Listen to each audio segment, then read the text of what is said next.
프로페셔널 느껴진다면 공부해보세요. 100개 판매 이력 있는 이 상품도 진행해볼게요. 돈을 투자하는 건 투자가 아니고 투기라고 저는 생각합니다. 안녕하세요 여러분. 오늘은 맨땅에 헤딩하며 시작한 명품 사업 2달차 매출과 업무 방식에 대해 이야기해보려 합니다. 2달차까지는 네이버와 크림에서 판매를 진행하였고 지금 촬영하는 시점은 3달 차인데 현재는 다른 판매 플랫폼도 늘려서 판매를 진행하고 있습니다. 일단 매출 인증 먼저 해볼게요.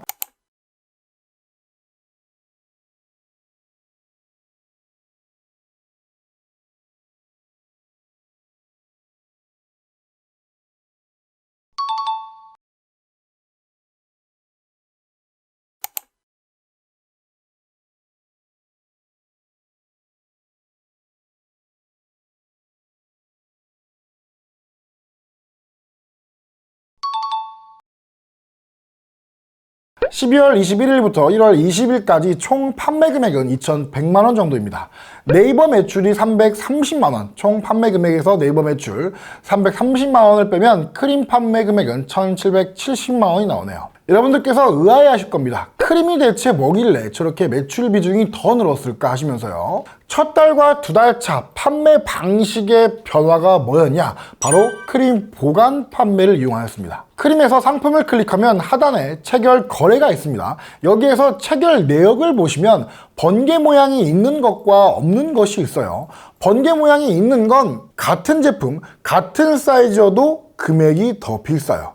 그 이유는 이 번개 모양이 그려져 있는 판매는 보관 판매 중인 상품을 구매하는 거예요. 크림에서 잘 팔리는 상품은 아직 팔리지는 않았지만 인기 상품이기 때문에 재고가 있다면 미리 입고를 받는 거예요. 그럼 그 상품은 아직 팔리지는 않았지만 크림에 입고되어 검수와 정품 검증을 완료하고 창고에서 보관 후에 판매를 진행하게 되는 거죠. 그렇다면 돈을 더 내고 상품을 빨리 배송받고 싶은 소비자가 이 번개 모양으로 주문을 하면 보통 다음날 상품을 배송받을 수가 있습니다. 쿠팡 로켓과 비슷한 개념이죠. 이 번개 모양이 없는 일반 판매는 소비자가 주문을 하면 판매자가 그때 상품을 크림으로 보내고 상품 검수와 정품 인증이 시작되기 때문에 배송에 시간이 더 걸리겠죠. 그래서 전 크림으로 상품을 판매하는 전략이 똑같은 상품을 어떻게 판매를 하느냐에 따라 마진이 다르게 남기 때문에 똑같은 상품을 판매하더라도 마진을 더 많이 보겠다 생각하여서 보관 판매로 진행을 합니다. 그럼 가지고 있는 상품이 많은데 이 상품들을 전부 매일 보관 판매 신청을 해야 하나요?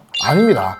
크리머라는 무료 프로그램을 이용합니다. 크리머는 내 상품이 보관 판매 신청에 실패를 하여도 다시 신청을 계속하게 해주는 프로그램입니다. 첫 달과는 다르게 크리머 프로그램을 사용해서 신발 60켤레는 전부 보관 판매를 넣어 판매하였고요. 대부분의 상품들이 네이버로 주문이 들어오기 전에 크리머 프로그램을 통해 크림의 입고가 먼저 되었어요. 그래서 한 달 차와 다르게 네이버 매출은 줄고 크림 매출이 급격히 늘어났습니다. 크림의 장점은 일단 CS가 없고 반품도 없습니다.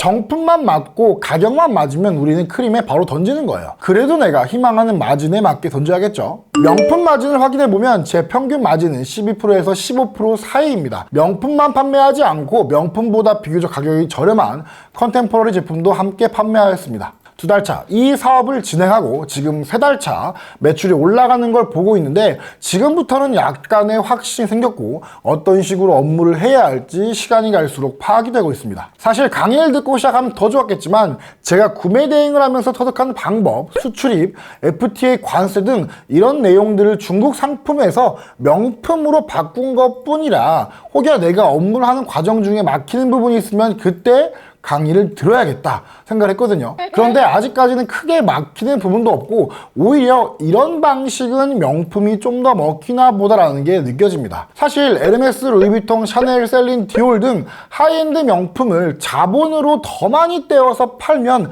매출도 엄청 커지겠다 생각도 많이 하고 있습니다. 그래서 바잉이나 부티크를 통한 사입도 공격적으로 늘려 물건을 받고 있습니다. 3월, 4월 정도에는 유럽으로 직접 바잉을 가볼까 생각 중입니다. 우리 구매 대행 셀러분들은 항공 마일리지 많잖아요. 제가 어제 비행기표를 검색해보니까 유럽을 비즈니스로 35만원 정도만 내도 갈 수 있더라고요. 네덜란드는 퍼스트는 없었지만 비즈니스 자리가 많았어요. 그래서 마치 운명처럼 내가 구매 대행을 하면서 열심히 쌓아놓은 이 마일리지를 유럽 바잉 경비를 아낄 수 있게 만든 것처럼 느껴지더라고요. 그리고 업무 방식의 변화는요, 직원들과 함께 2달 동안 해보니까 초반에는 시행착오도 많았고 손발도 안 맞는 부분들이 많았지만 지금은 각자의 업무 루틴까지 생겼습니다. 저랑 직원들끼리 마진이 잘 남는 상품들을 쭉 리스트업 해두고 그 리스트를 보고 제가 한 번 더 수요가 많은지 없는지 판단해서 2번에 걸쳐 상품 바잉 리스트를 뽑고 유럽 바잉 업체나 부티크의 물건을 주문합니다. 물건이 오면 다 같이 검수하고 한 분은 사진을 찍어서 상세 페이지를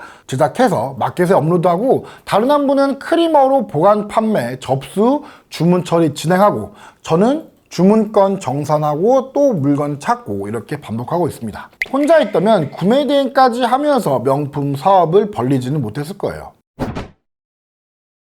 자, 3달차 전략과 계획은요, 이제 어떤 물건이 팔리고 어떤 물건을 미리 재고로 쌓아두고 판매해야 할지 느낌을 잡았습니다. 그래서 3달차부터는 공격적으로 업로드하는 플랫폼을 늘릴 예정이에요. 아무렇게나 늘리지 않고 실질적으로 구매자분들께서 많이 이용하시는 플랫폼에 가입을 할 거고 프로그램을 통해 업로드를 진행하려고 합니다.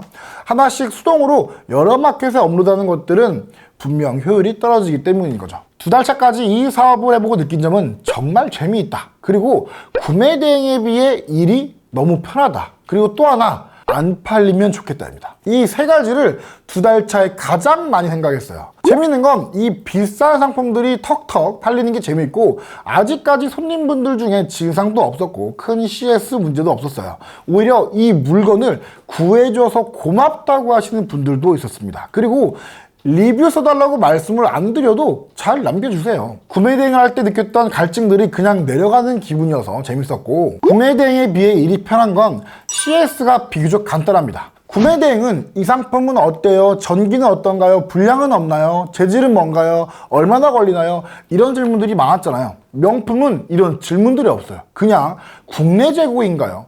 언제 받을 수 있나요? 대부분 이 정도가 끝이에요. 마지막으로 느낀 안 팔리면 좋겠다라는 건요, 제가 최근에 명품 입문 무료 라이브를 일부 공개로 강의했었는데요. 그때 데이터를 가지고 소싱과 바잉을 해라 라고 말씀을 드렸어요. 처음에 소싱을 할 때 내 눈에 예쁜 걸 본다는 거예요. 그리고 에이, 안 팔리면 내가 써야지, 이 생각을 저는 버렸다고 생각했는데 아직도 가지고 있어요. 이제 곧 몽클레어 바람막이나 니트 패딩 이런 게 팔릴 텐데 안 팔리면 좋겠다, 내가 입게, 이런 생각이 계속 있습니다.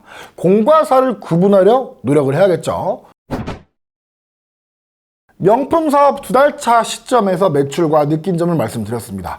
구독자분들께서 강의를 안 하시냐 물어보시는데 돈 받고 강의할 매출도 아니고요, 경력도 없습니다. 그래서 돈을 받고 강의할 계획은 아직 없습니다. 그렇지만 무료로 할 계획은 있어요. 최근에 무료 라이브 강의를 했는데 반응이 너무 좋더라고요.